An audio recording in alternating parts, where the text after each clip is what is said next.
Payroll नाम से पता चल रहा है कुछ कि इसमें किस बारे में बात हो सकती है। कोई बता सकता है दोनों में से? पे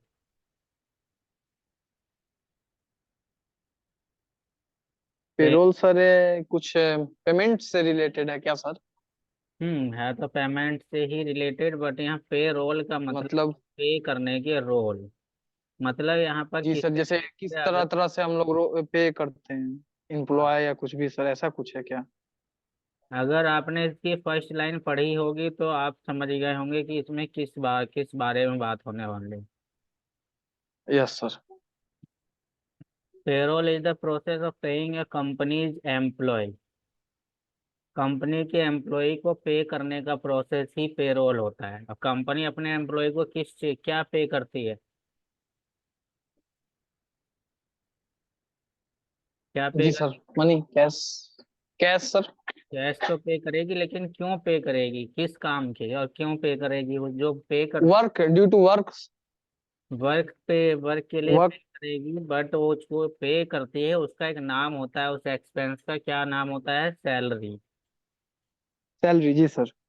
तो यहाँ पर जो है उसी की ही बात होगी, सारा रिकॉर्ड उसी का रखा जाएगा कि जो सैलरी है, सैलरी को पे करने के क्या क्या रोल होते हैं, उन सभी रोल को यहाँ पर रिकॉर्ड किया जाएगा। यहाँ पर रोल का मतलब हो गया पे हेड। पे हेड मतलब कि सिर्फ सैलरी ही नहीं दी जाती है, सैलरी के साथ साथ उसमें बहुत सारे अलाउंसेस भी इंक्लूड होते हैं, अलग से दिए जाते हैं। जैसे मैं बात करूं, अगर आपने एक्सेल किया हो तो आपने एक्सेल में सैलरी शीट बनाई होगी कभी? बनाई हुई है एक्सेल में? ठीक। इसमें तुम्हें देखो क्या क्या मिलेंगे। एक तो पे एम्प्लॉय मास्टर्स, पेरोल मास्टर्स, पे हेड और सैलरी डिटेल। एम्प्लॉय मास्टर्स में क्या क्या हो सकता है? एम्प्लॉय नेम हो सकता है, एम्प्लॉय कैटेगरी और एम्प्लॉय ग्रुप, जो कि यहाँ पर है। ये एम्प्लॉय मास्टर्स में मिलेगा। जैसे हमारा हमारा क्या था, कॉस्ट कैटेगरी वगैरह में था, आइटम में था स्टॉक आइटम, उसमें स्टॉक ग्रुप भी था, स्टॉक कैटेगरी भी था, स्टॉक आइटम भी था। ऐसे यहाँ पर एम्प्लॉय कैटेगरी भी मिलेगा, ग्रुप भी मिलेगा, एम्प्लॉय भी मिलेगा।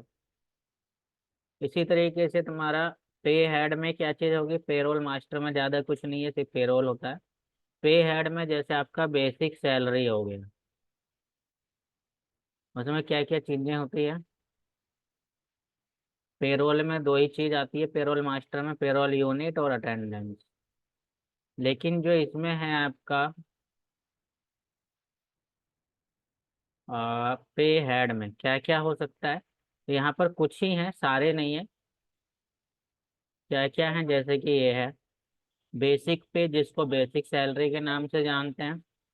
हाउस रेंट अलाउंस, जिसको HRA के नाम से जानते हैं। कन्वेंस अलाउंस, सीए बोल सकते हो। ओवर टाइम पे, वेरिएबल पे में बहुत कुछ आ सकता है। इसमें सिर्फ दो ही अलाउंस के बारे में बताया गया है, हाउस रेंट अलाउंस और सीए। तो इसके अलावा बहुत भी होते हैं, डीए भी होता है। डीए यानी कि डियरनेस अलाउंस, जिसको हिंदी में महंगाई भत्ता कहते हैं। Entertainment allowance, education allowance, travelling allowance, T allowance, और भी बहुत सारे अलाउंसेस होते हैं जो कि एक एम्प्लॉय को दिए जाते हैं। ये जरूरी नहीं है कि हर कंपनी में दिए जाते हैं, बट गवर्नमेंट जो कंपनी होती है वो सभी तरह के अलाउंसेस पे करती है अपने एम्प्लॉय को। बट प्राइवेट कंपनी जो है, हर कंपनी अपने एम्प्लॉयज को सभी नहीं, कुछ अलाउंसेस पे करती ही करती है। ठीक है। तो इसमें बहुत से अलाउंसेस हो सकते हैं। बेसिक पे यानी बेसिक सैलरी, जो कि बेस होता है, कट पिट के उतना मिलना ही मिलना है। बट इसके अलावा कुछ अलाउंसेज होते हैं। अलाउंसेज जैसे कि हाउस रेंट अलाउंस की बात करूं मैं, तो क्या हाउस रेंट अलाउंस सभी को मिलता है? भाई गवर्नमेंट कंपनी में तो मिलेगा, प्राइवेट में भी किसी किसी में मिलता है, किसी में नहीं। लेकिन गवर्नमेंट कंपनी जो है, गवर्नमेंट जॉब जो है, हर किसी गवर्नमेंट जॉब में भी HRA नहीं मिलता है। HRA की जगह पर क्या होता है, गवर्नमेंट क्वार्टर दे देती है रहने के लिए, वही एक फ्लैट दे देती है रहने के लिए। तो अगर उसको फ्लैट गवर्नमेंट दे रही है तो फिर वो HRA क्यों देगी? दोनों चीज थोड़ी देगी। या तो वो रहने के लिए फ्लैट ना दे तो हाउस रेंट अलाउंस उसको पे करना पड़ेगा। अगर हाउस रेंट अलाउंस पे नहीं कर रही है तो फ्लैट देगी रहने के लिए। ठीक है ना। देखते हुए गवर्नमेंट एम्प्लॉयज को फ्लैट दे दिया जाता है रहने के लिए, अगर कहीं बाहर रह रहा है तो। और नहीं तो अगर आसपास ही रह रहा है वो, तो उसको हाउस रेंट अलाउंस दे दिया जाता है। यानी घर का किराया वो भी गवर्नमेंट उठाती है। कन्वेंस अलाउंस आने जाने का जो किराया है वो भी गवर्नमेंट पे करती है। एजुकेशन अलाउंस उनके बच्चों की फीस जो होती है, उनके बच्चों का खर्चा भी, फीस का, पढ़ाई लिखाई का खर्चा गवर्नमेंट उठाती है। लेकिन रूल है क्या कि सिर्फ दो ही बच्चों तक। दो से ज्यादा है तो वो भी फीस पे नहीं करेगी, उसका पढ़ाई लिखाई का खर्चा नहीं उठाएगी। सिर्फ दो बच्चों तक की छूट है। इस तरह के और भी रोल होते हैं। ठीक है। तो बहुत सारे इसमें पे हेड हो सकते हैं। अभी फिलहाल यहाँ पर जो है कुछ ही दिए गए हैं, बाकी उसमें अभी बात करेंगे कि किसमें क्या भरा जाता है। यहाँ कुछ स्क्रीन दी गई है, सेम ऐसे स्क्रीन तुम्हें प्रैक्टिकल में मिलेगा देखने को। तो यहाँ पर तो है ही, मैं सीधा प्रैक्टिकल बताऊंगा, कभी भूल जाओ तो इसमें से आप देख सकते हो। हालांकि टैली ERP 9 का यहाँ पर डाटा है, बट सेम ऐसा ही है प्राइम में भी। क्लियर है भाई। Yes sir. मैं सीधा आपको लेके चलूंगा प्रैक्टिकल पे। ये सब तो है, इसमें डाटा कुछ ज़्यादा बड़ा है, 31 पेज का है पूरा का पूरा डाटा। तो इसको समझाने में ही पूरा टाइम निकल जाएगा अगर मैं थियोरिकल समझाऊंगा तो। लेकिन मैं प्रैक्टिकल समझाऊंगा तो आपको थ्योरी पढ़ने की नीड नहीं होगी। तो इसीलिए मैं सीधा आता हूँ प्रैक्टिकल पे।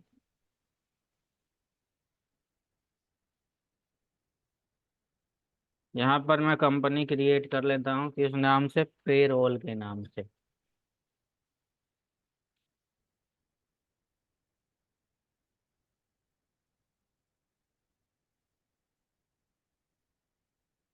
सिर्फ एक इसी का अलग डिपार्टमेंट होता है, सिर्फ इसी के नाम से वैकेंसीज भी निकलती है। मैंने कल भी बताया था कि अगर आपने अभी तक कुछ भी ढंग से नहीं सीखा है और इसको भी सीख लिया, तो आप किसी बेस पे जॉब ले सकते हो, यस सर। सिर्फ इसी टॉपिक के बेस पे।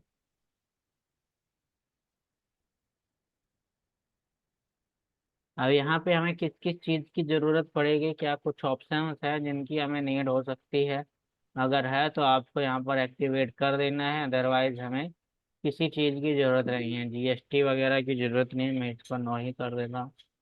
बाकी यहाँ पर एक ऑप्शन है पेरोल में, मेंटेन पेरोल, इसको हमें एक्टिवेट करना है। और यहाँ पर है इनेबल पेरोल स्टेशनरी, यानी कि कुल मिला के पेरोल में जितने भी ऑप्शन है उनको एक्टिवेट कर दीजिए। दूसरा ऑप्शन जैसे ही मैंने यहाँ पे एक्टिवेट किया है, आप देख सकते हैं यहाँ पे कि और भी ऑप्शन निकल के आ गए हैं, जिसमें कि क्या क्या मांग रहा है। प्रोविडेंट फंड, यानी कि PF की डिटेल यहाँ पर मांगी जा रही है। कंपनी का कोड मांग रहा है जिस कंपनी में वो वर्क कर रहा है, यानी कि जो हमारी कंपनी है। अभी तो ये हमारी कंपनी का ही डाटा यहाँ पर डाला जा रहा है, तो हमारी कंपनी की डिटेल डलेगी। तो मैं यहाँ पर डाल देता हूँ। अगर है तो ठीक है, नहीं है तो छोड़ देंगे। बट कंपनी जो होगी आपकी, कंपनी अपने आप डाटा देगी। ये PF के अकॉर्डिंग डाटा है, ये ESI जिसको बोलते हो, एम्प्लॉय स्टेट इंश्योरेंस। तो कंपनी कोड तो सेम ही रहेगा, ESI ब्रांच ऑफिस हो जाएगा डिफरेंस। और standard working days per month, तो यहाँ पर मैं डाल देता हूँ 30 days per month. Standard working days यहाँ पे कह रहा है, तो 30 मैंने डाल दिया है। NPS जिसको कहते हैं, नेशनल पेंशन स्कीम, तो वो भी यहाँ पर डाल सकते हो अगर उसका रजिस्ट्रेशन नंबर है तो। Corporate branch and office number वो है तो वो भी आप डाल सकते हैं। इनकम टैक्स की डिटेल अब यहाँ पर डालनी पड़ेगी, यानी कि यहाँ पर आ गया 10 नंबर। मैं यहाँ पर डाल देता हूँ 10।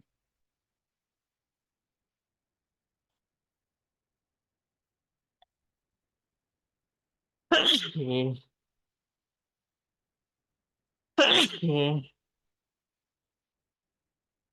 सॉरी, 10 रजिस्ट्रेशन नंबर, ऊपर वाला ही सेम वही डाल देना। मैं यहाँ नहीं डाल रहा हूँ, यानी ये कंपनी जितनी भी डिटेल है कंपनी की, इनकम टैक्स की, NPS, PF और ESI, ये सब आपको कंपनी में दी जाएगी, तो सारी डिटेल फिल कर देनी है। यहाँ पर मैंने एक्सेप्ट कर दिया। अब आपको आना है क्रिएट में। यहाँ पर आपको मिलेगा पेरोल मास्टर्स में नीचे क्या क्या, payroll group, employee group, employee units, attendance, pay head और पेरोल वाउचर टाइप। तो पहले मैं इसमें शो मोर कर देता हूँ ताकि कुछ चीज़ें अगर रह गई हैं तो वो भी आ जाए। तो यहाँ पर एक चीज़ नहीं थी, क्या, एम्प्लॉय कैटेगरी, वो भी आ चुकी है। यहाँ पर कैटेगरी क्या है, ग्रुप क्या है, तो हमने बताया था कैटेगरी एक होती है बट ग्रुप कई हो सकते हैं। जैसे कि मैं बात करूँ एक कंपनी में कितने डिपार्टमेंट होते हैं, जैसे कि मैं बात करूँ मैनेजमेंट, मैनेजमेंट कैटेगरी हो गई, लेकिन ग्रुप, उसमें मैनेजमेंट में क्या क्या हो सकता है, manager, senior manager, general manager, ठीक है, ये सब आ सकते हैं। वो सब क्या हो गया, ग्रुप। बट कैटेगरी और हो गई हेल्पर, हेल्पर कैटेगरी हो गई लेकिन उसके अंदर की group, machine helper, computer operator, ये सब क्या हो गया, ग्रुप हो गए। तो कैटेगरी एक ही रहेगी किस कैटेगरी में काम कर रहा है और उसके अंदर के ग्रुप क्या क्या है। तो पहले हम कैटेगरी बना लेते हैं यहाँ पर। चलिए, सबसे पहले मैंने बना दिया है मैनेजमेंट। यहाँ जो जैसा है उसको वैसे ही छोड़ देना है, कुछ नहीं करना है। मैनेजमेंट हो गया। अकाउंटिंग कैटेगरी डाल देते हैं।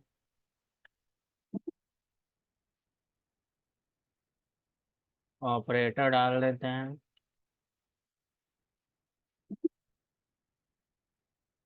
ठीक है। और हेल्पर एक और डाल देते हैं। चलिए, ये मैंने इतनी कैटेगरी डाल दी। बैक आना है एस्केप करके, अब एम्प्लॉय ग्रुप बना देना है। पहले तो ऊपर हम कैटेगरी चूज कर लेंगे स्पेस डाल करके। अकाउंटिंग मैंने डाला, अकाउंटिंग में यहाँ पर मैं डाल देता हूँ, एक है बैंकिंग का वर्क, यानी कि यहाँ पर मैं बैंकिंग डाल देता हूँ, बैंकिंग का ही काम संभालेगा। एक एक कैशियर जो है कंपनी के अंदर, वो काम संभालेगा। और भी होगा तो वो भी आ जाएगा, जैसे मैं करता हूँ एक टैक्सेशन, एक टैक्सेशन का वर्क संभालेगा। ये सब क्या हो गए, ग्रुप हो गए। ऐसे ही मुझे और चेंज करना है, ऐसी हेल्पर, हेल्पर में मैं डाल देता हूँ, हेल्पर में आ गया एक पियोन डाल देते हैं। और गार्ड डाल देते हैं। और भी बहुत हो सकते हैं, मैंने दो डाले हैं। मैनेजमेंट में आ जाते हैं, यहाँ पर डाल देते हैं जनरल मैनेजर, एक डाल देते हैं सीनियर मैनेजर। ऐसे ही यहाँ पर और भी डाल सकते हो। ऑपरेटर में डाल देता हूँ कंप्यूटर ऑपरेटर।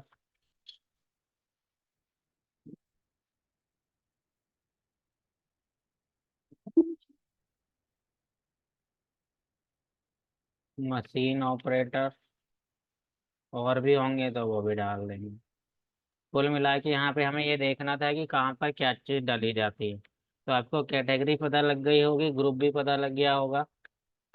एम्प्लॉय बाद में बनाना है, इसीलिए मैं उसको स्किप करके यूनिट्स में जाता हूँ। यूनिट्स में क्या होगा, यूनिट्स में हम डाल सकते हैं डेज। मैं यहाँ पर डाल देता हूँ डेज, मंथ।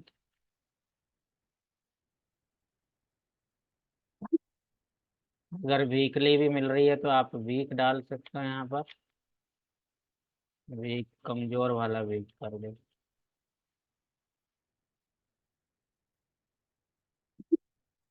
और अगर आवर में मिल रहा है तो आवर भी डाल सकते हो। यानी पेमेंट इनमें से कोई किसी चीज, किसी भी यूनिट में हो सकती है, मंथली, आवरली, वीकली या फिर डेली। तो मैंने ये ले लिया। इसके अलावा आते हैं अटेंडेंस। अभी तक तो भाई कोई दिक्कत नहीं है ना।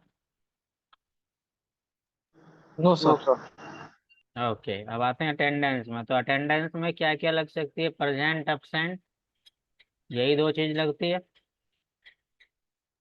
जी सर। लेकिन यहाँ पर हम देखते हैं और क्या क्या हो सकता है। प्रेजेंट प्राइमरी रहेगा, लेकिन यहाँ पर देखिए अटेंडेंस टाइप में चार चीजें आ रही है। अटेंडेंस, लीव विद पे, लीव विदाउट पे, प्रोडक्शन और यूजर डिफाइंड कैलेंडर पीरियड। मैं बता देता हूँ किस टाइम किस टाइप को सिलेक्ट करना है। तो सबसे पहले अटेंडेंस लीव विद पे, नाम से पता चल रहा है लीव विद पे का मतलब क्या है। अगर आपकी लीव भी लगी हुई है, absent भी लगी हुई है, तो आपको पैसे मिलेंगे। आपने छुट्टी की हुई है तो आपको पैसे मिलेंगे। विद पे का मतलब इसीलिए है। तो पे किसके यस सर। लिए, पे किसके होता है, जब आपकी प्रेजेंट लगी हो जभी तो पे होगा, चाहे आपने छुट्टी यस कर सर। रखी हो। लेकिन अगर कंपनी में अगर आपको प्रेजेंट लगी हुई है तो आपको उसके पैसे मिलेंगे। ठीक है। तो जी सर। प्रेजेंट में क्या आ जाएगा, अटेंडेंस लीव विद पे। अगर absent लगी हुई है और आप काम कर रहे हो तो आपको उसके पैसे नहीं मिलेंगे, जो कि आ जाएगा लीव विदाउट पे। ठीक है। Yes sir. हम्म। तो ये अटेंडेंस लीव विद पे आ गया जब आपका प्रेजेंट हो, लीव विदाउट पे आ गया जब आपका absent हो। और प्रोडक्शन कब आएगा, जब आपका आवर के हिसाब से या टाइम के हिसाब से या फिर क्वांटिटी के हिसाब से आपको पेमेंट मिल रही हो, डे के हिसाब से नहीं।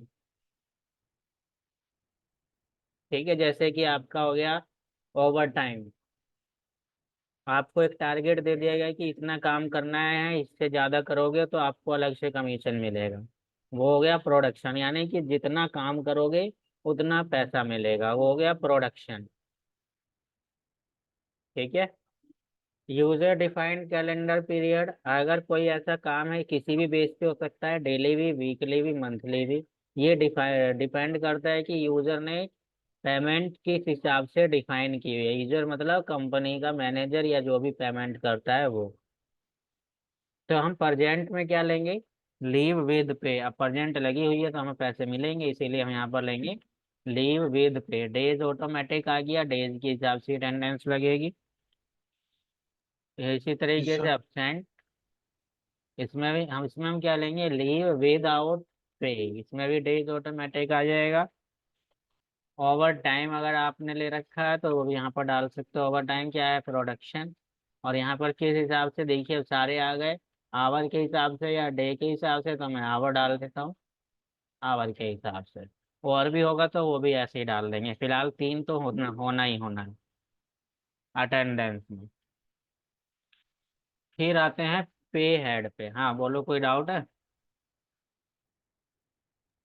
No sir. ठीक है। अब आते हैं नो सर। हेड पे। पे हेड में क्या क्या चीजें आती हैं। तो सबसे पहले बेसिक सैलरी। अब यहाँ पर देखिए कई आ गया, पे हेड टाइप बहुत सारे आ गए। बता देता हूँ कहाँ पर किसका यूज लेना है, कहाँ पर क्या सेलेक्ट किया जाएगा। सबसे पहले आते हैं नॉट एप्लीकेबल, तो इसको तो हमें डालने की जरूरत है ही नहीं। हमें नहीं पता है तो नॉट एप्लीकेबल डाल देंगे सीधा सीधा। बोनस, यानी कि जो पे हेड है, जो हमने पे हेड डाला है नेम बेसिक सैलरी, क्या बेसिक सैलरी बोनस होता है, बोनस का बोनस कहा जाता है बेसिक सैलरी को। नहीं, जो बोनस कंपनी देगी बोनस को तो बोनस कहा जाएगा। बोनस का नाम से अलग से कुछ अमाउंट मिलती है, उसको सीधा बोनस ही कहा जाता है। अगर कुछ बोनस मिल रहा है, बोनस के रूप में कुछ अमाउंट मिल रही है, तो उसको बोनस के अंदर ही डाला जाएगा, पे हेड टाइप बोनस। बट अभी ये बोनस नहीं है। तो बोनस कब डाला जाएगा, जब बोनस मिलेगा। डिडक्शन फ्रॉम एम्प्लॉयज, यानी ऐसी डिडक्शन जो एम्प्लॉय के इनकम में से कट रहा हो। डिडक्शन मतलब कटना, यानी एम्प्लॉय की इनकम में से अगर कुछ अमाउंट कट रहा है किसी रूप में, तो उसका कुछ ना कुछ नाम होगा, तो आ जाएगा डिडक्शन फ्रॉम एम्प्लॉय। यानी हो सकता है कि वो कोई चार्ज लग गया हो, यानी छुट्टी ज्यादा कर ली है तो लीव चार्ज लग जाए, लेट आ रहा है तो लेट चार्ज लग जाए। ठीक है। कुछ उसने नुकसान कर दिया हो, उसका कुछ उसमें से पैसा कट रहा हो, तो वो रिडक्शन में आ जाएगा। फिर आते हैं अर्निंग फॉर एम्प्लॉयज, कोई ऐसी चीज जो एम्प्लॉय के लिए अर्निंग हो। तो ज्यादातर अर्निंग ही होगी, क्योंकि बेसिक सैलरी है तो कम एम्प्लॉय के लिए अर्निंग ही है, तो इसलिए हम इसमें अर्निंग फॉर एम्प्लॉय डालेंगे बेसिक सैलरी में। तो अभी और आगे देखते हैं, नहीं ऐसी बहुत सी चीज हो सकती है, जैसे basic salary, HRA, DA, TA, जितने भी अलाउंसेज है सब एम्प्लॉय के लिए अर्निंग ही है, तो वो सब क्या होगा, अर्निंग फॉर एम्प्लॉय के अंडर में आ जाएगा। एम्प्लॉय स्टेचरी रिडक्शन, यानी कि ऐसा ही रिडक्शन ऊपर तो था कि जो आपका किसी चार्ज वगैरह के रूप में कट जाता है, पैसा, बट जो ये है ये भी कटता ही है, एम्प्लॉय स्टेज डिडक्शन। बट यहाँ पर क्या है, किसी टैक्स के रूप में अगर पैसा कट रहा है, हो सकता है इनकम टैक्स हो, टीडीएस हो, ठीक है, पीएफ हो, तो ये सब क्या है, पैसा कटता है। तो जो पैसा कटता है टैक्सेशन के रूप में, वो एम्प्लॉयज स्टेटरी डिडक्शन के अंदर आता है। एम्प्लॉयर्स अदर चार्ज, ये भी देख सकते हो यहाँ पर क्या है, ये एम्प्लॉयज है, ये एम्प्लॉयर है, ये भी ध्यान रखना है। ये एम्प्लॉयर्स अदर चार्ज, हो सकता है कि एम्प्लॉयर कुछ अपनी तरफ से कोई दूसरा चार्ज वगैरह लगा रहा हो, तो वो एम्प्लॉयर्स अदर चार्ज के अंडर आ जाता है। वो खुद ही बता देंगे कि ये अदर चार्जेस लगाए गए हैं हमारी तरफ से। जैसे कि पार्टी वगैरह कर रहे हैं, तो कुछ उसके सैलरी में से उतना पैसा कट गया, आपस में मिलके कर रहे हैं तो ऐसा करते हैं ना कि आपस में इकट्ठा करके तब हम फंक्शन वगैरह वगैरह करते हैं, तो वो एम्प्लॉयर अदर चार्जेज में आ जाता है। एम्प्लॉयर्स स्टेचरी कंट्रीब्यूशन, भाई एम्प्लॉयज स्टेचरी रिडक्शन में तो आ गया पीएफ ईएसआई बस। बट आप ये भी जानते हो कि अगर किसी एम्प्लॉय का पीएफ कटता है, तो एम्प्लॉयर का भी कट के हमारे पीएफ में जमा होता है, वो एम्प्लॉयर का कंट्रीब्यूशन होता है। ठीक है, तो वो भी इसमें चढ़ाया जाएगा अगर है तो।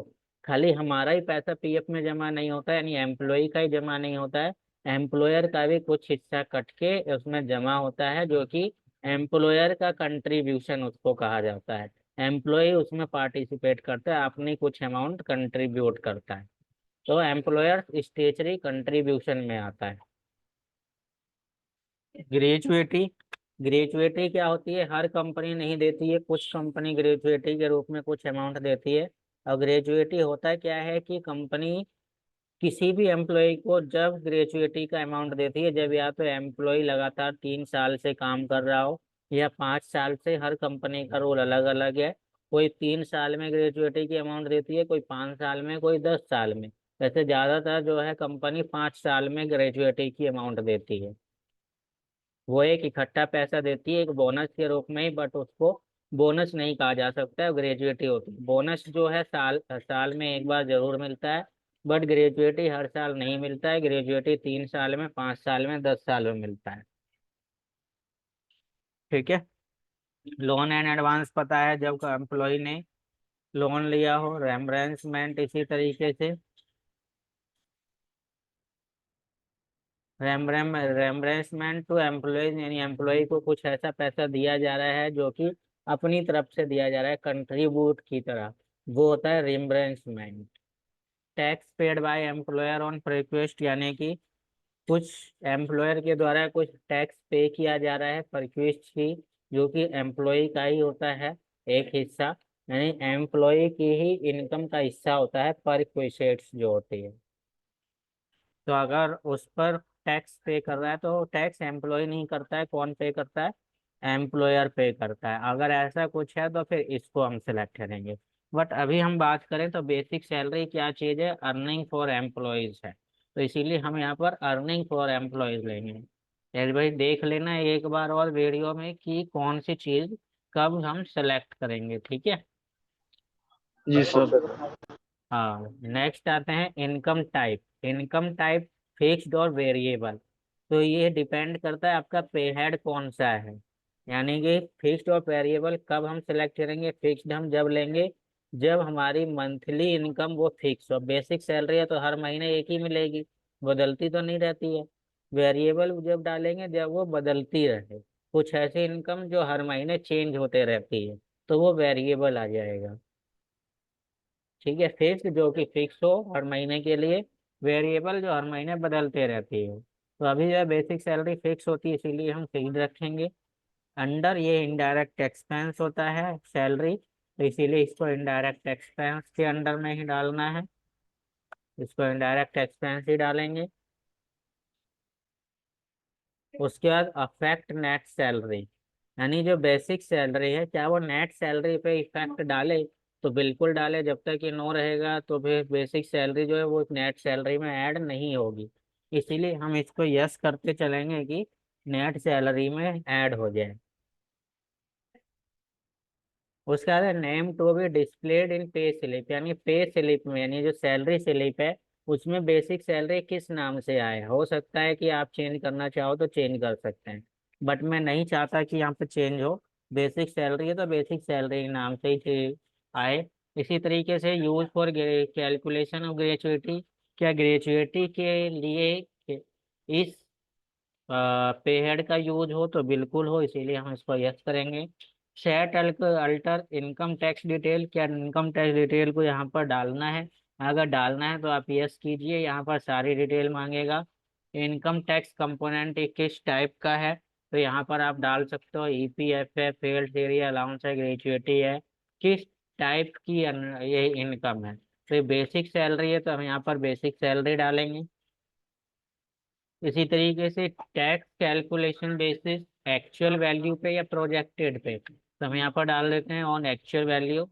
और यहाँ पर डिडक्ट टीडीएस एक्रोस पीरियड, तो यहाँ पर अगर टीडीएस कटे तो यस रखो, अगर नहीं कटे तो नो रखो।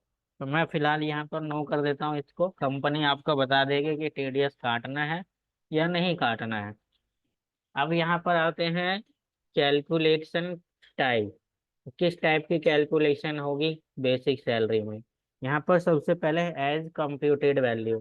कंप्यूटेड वैल्यू कब लेना है? जब हमें परसेंटेज में कोई वैल्यू देनी हो, तब हम कंप्यूटेड वैल्यू, यानी जहाँ पर हमें कैलकुलेट करना पड़े वहाँ पर कंप्यूटेड वैल्यू लेना है। अभी आगे देखेंगे वो क्या हो सकता है। एज यूजर डिफाइंड वैल्यू, जो यूजर डिफाइन कर रहा है अगर किसी सिचुएशन में, तो हम इसको लेंगे। फ्लैट रेट, जो कि बिल्कुल फिक्स हो कि चाहे वो आए या ना आए उसको उतना मिलना ही मिलना है, तो फ्लैट रेट हो गया। ऑन अटेंडेंस, यानी कि उसको जो है पे है अटेंडेंस बेस पे मिले, आ रहा है तो ही उसको सैल मिले, अदरवाइज नहीं मिले। ऑन प्रोडक्शन, उसने जितना काम किया है उस बेस पे उसको ये इनकम मिले, तो हम ऑन प्रोडक्शन सेलेक्ट करेंगे। बट अभी हम बात कर रहे हैं सिर्फ बेसिक सैलरी पे, तो बेसिक सैलरी किस जी पे सर। मिलेगी? अटेंडेंस पे मिलेगी। भाई अगर जी प्रजेंट सर। है तो पैसा मिलेगा, absent है तो नहीं मिलेगा, तो हम इसको लेंगे ऑन जी सर। अटेंडेंस। जी हमने सर। On attendance. उसके बाद ये क्या है? अटेंडेंस लीव विद पे आ रहा है, तो लीव विद पे यानी कि लीव लगी हो या मत लगी हो, विद पे आ रहा है, मतलब पैसा मिलेगा, तो पैसा मिलेगा तो प्रेजेंट होगा जब भी पैसे मिलेंगे। अब यहाँ पे कैलकुलेशन पीरियड, तो किस हिसाब से कैलकुलेशन हो, तो सैलरी जो है मंथली मिलती है, इसीलिए हम यहाँ पर लेंगे यस सर। मंथली। अब वो डेज भी हो सकता है, फोर्टनाइट भी हो सकता है, मंथ भी हो सकता है और वीक भी हो सकता है, तो यहाँ पर मंथली ले रहे हैं। और यहाँ basics of calculation per day, तो हम यहाँ पर कैलेंडर पीरियड ही लेंगे और कुछ नहीं लेना है।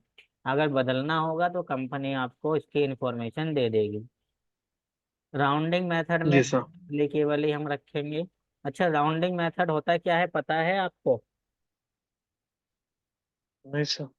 राउंडिंग मेथड होता है, जैसे कि आप देखते हो अमाउंट पॉइंट्स में आती है, पैसे में आती है, जैसे टू रुपीज यस सर। पैसा, 2 रुपीज 53 पैसा। बट हम चाहते हैं कि सर। पॉइंट में ना आए।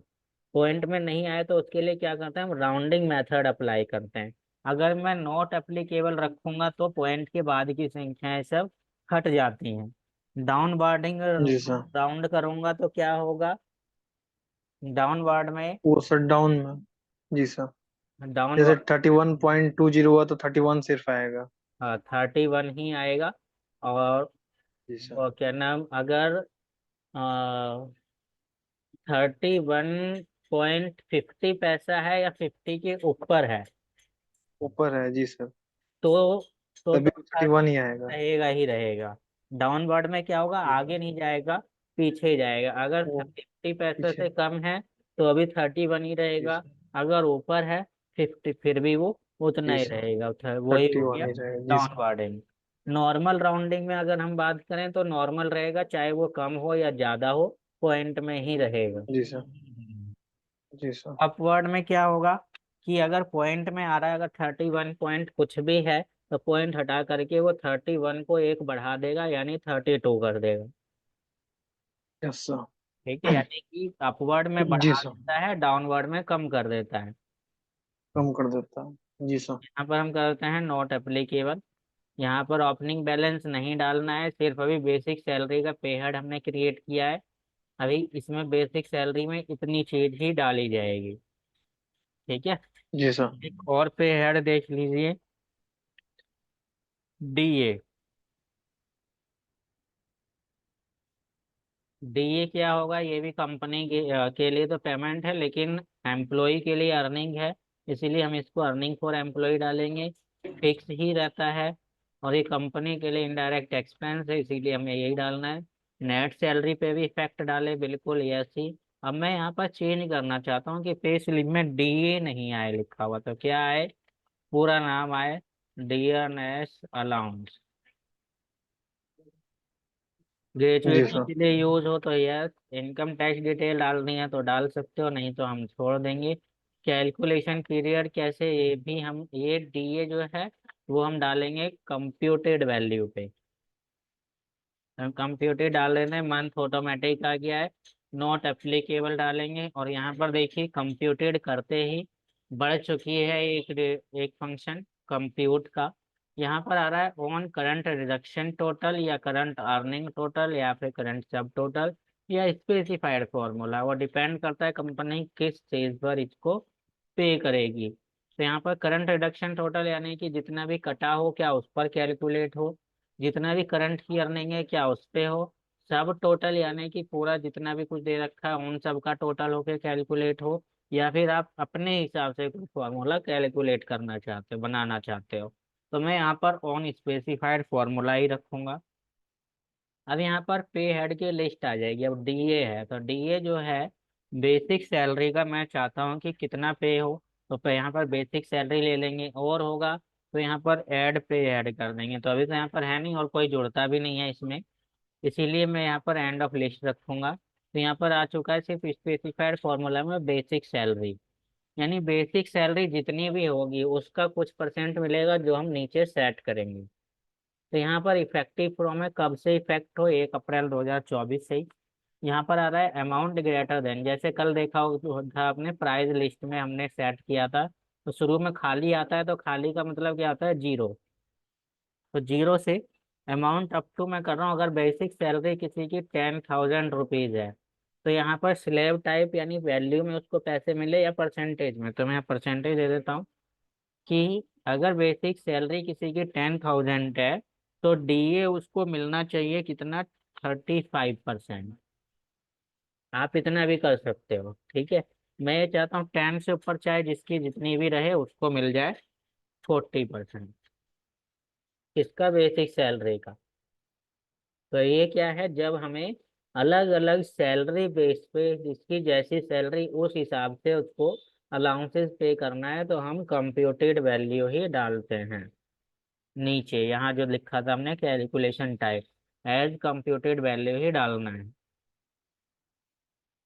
तो हमने डीए ले लिया, डीए भी कर दिया है फिक्स। इसी तरीके से अब हम एच आर ए भी कर देते हैं, ये भी earning for employee fix, indirect expense. और यहाँ पर चाहो तो यहाँ पर चेंज कर सकते हैं हम, पूरा पूरा लिख सकते हैं, हाउस रेंट अलाउंस। यहाँ पर इसको यस कर देंगे, इसको छोड़ देंगे, इसको भी हम ले लेंगे कंप्यूटेड वैल्यू। और यहाँ पर अब क्या कर देंगे, ऑन स्पेसिफाइड फॉर्मूला ही कर देंगे। और यहाँ पर अब दोनों चीज दोनों पे हेड आ गया, तो बेसिक सैलरी ऐड पे ऐड करेंगे, तो यहाँ पर ले लेंगे डीए, यानी दोनों मिला के जितना भी बैठ रहा है यहाँ पर ले लेते हैं। अगर दोनों मिला करके 12,000 बैठ रहा है, तो ये भी मैं परसेंटेज में दे देता हूँ 25%, और इससे ऊपर जितना भी है मैं करता हूँ 40%। ठीक है। तो मैंने अभी तीन दिए, basic salary, H R A और डीए, अभी तीन दिए हैं। इसी तरीके से और भी हो सकता है, टीए हो सकता है, एंटरटेनमेंट अलाउंस हो सकता है। तो अभी तो मैं एक और चलो कर देता हूँ टीए। अभी ये क्लास बंद होने वाली है, मैं 10 मिनट में फिर चालू करूँगा, ठीक है। अभी पे हेड और कुछ बचे जी सर। और बनाएंगे पे हेड। फिलहाल मैं इतना कर देता हूँ, इसको टी, दो हो सकते हैं, या तो टी अलाउंसेज हो या ट्रैवलिंग अलाउंस भी हो सकता है, दोनों में से कुछ भी हो सकता है। तो मैं यहाँ पर टी अलाउंसेज जी मान सर। के चल रहा हूँ। और टी अलाउंस कितना मिल रहा है, तो एज यूजर डिफाइंड वैल्यू नहीं, मैं यहाँ फ्लैट रेट डाल दूंगा, या फिर आप चाहो तो कंप्यूटर भी डाल सकते हो, बट मैं यहाँ कंप्यूटर नहीं डाल रहा हूँ, फ्लैट रेट डेज के हिसाब से या मंथ के हिसाब से, तो मैं यहाँ मंथली डाल देता हूँ। जी सर। ठीक है, मैंने बेसिक सैलरी बनाई, HRA DA TA। मैं यहाँ पे एक और कर देता हूँ, चलो ओवर टाइम। ये भी एम्प्लॉय के लिए अर्निंग ही है। ये वेरिएबल हो सकता है या फिक्स्ड भी हो सकता है, क्योंकि जो जितना ज्यादा काम करेगा उसको इसी हिसाब से ही पेमेंट मिलेगी। तो आप यहाँ पर चाहो तो वेरिएबल डाल सकते हो। कोई 1 घंटा भी कर सकता है पर डे, कोई 2 घंटे भी कर सकता है ना। जी सर। इनडायरेक्ट एक्सपेंस हमने डाल दिया, यस कर दिया। यहाँ पर ग्रेजुएटी के लिए हमने नो ही रखा है। यूजर डिफाइंड वैल्यू हम छोड़ देते हैं, इसमें करते हैं फ्लैट रेट। यहाँ पर डेज के हिसाब से या मंथ या फिर किस हिसाब से, यहाँ पे फ्लैट रेट को छोड़िए, हम इसको कर देते हैं हम, नहीं, ओवर टाइम प्रोडक्शन होता है, ठीक है, तो इसको प्रोडक्शन लेना है और ओवर टाइम ही लेना है, आवर जो हमने पहले ही क्रिएट किया हुआ है। तो ये हमने इसको भी कर जी दिया एक्सेप्ट। तो अब हमने ओवर टाइम भी क्रिएट कर दिया है। आप चाहो तो यहाँ पर सारी डिटेल देख सकते हो, कहाँ पर जाएगी, अल्टर में जाएगी, क्रिएट की जगह पर, और कहाँ पर, पे हेड। तो यहाँ पर आपको सारी चीज मिल जाएगी, क्या क्या चीज आप बना चुके हो। अल्टर में तो चेंज करने के लिए होता है, बाकी आप चार्ट्स ऑफ अकाउंट में भी देख सकते हैं। चार्ट्स ऑफ अकाउंट में जाइए, पे हेड में जाइए, यहाँ सब डिटेल आ जाएगी। पे हेड अभी बनाया है हमने।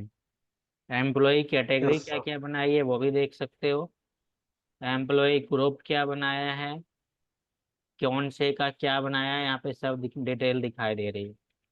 इसी तरीके से अभी हमने एम्प्लॉय नहीं बनाया है बट अटेंडेंस भी बना दी है।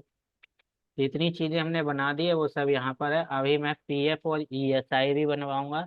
फिलहाल इस क्लास को ऑफ हो जाने दो, नहीं तो फिर से बीच में ही छूट जाएगा, ठीक है। जी सर। चलिए, अभी आफ्टर 10 मिनट में फिर से इसको करता हूँ ज्वाइन, ठीक।